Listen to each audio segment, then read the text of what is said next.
Wednesday, October 1st, 2025. Saint Therese of Lisieux, Joint Patron of the Missions. Focus: I have calmed and quieted my soul.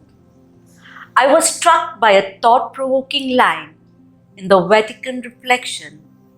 Soon after Pope Leo XIV accepted papal ministry.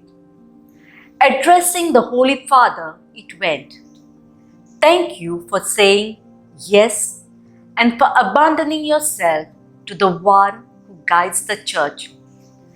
Every Christian is driven by Christ's call to build his kingdom. Some do it in an extraordinary way, and some have primacy in the Church.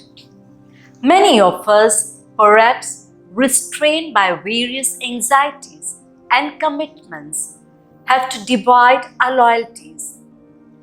But what we most need in the spiritual domain is childlike humility and trust in the Lord.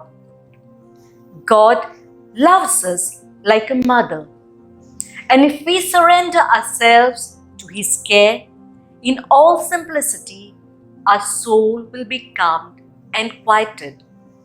And then we can experience the joys of His kingdom. Today's readings remind us that it is not necessary to do great or dramatic things for the Lord. Simple things done with love, especially caring for the least, is what matters to God the most. Saint Therese of Lisieux showed her love for Christ by doing small things with great love and by discharging her duties faithfully. She is a model of how we too can be missionaries for Jesus to the little way. Fruit: Story of a Soul.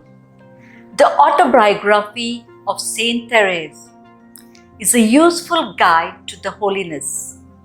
I will read it and embrace the little way to calm my soul.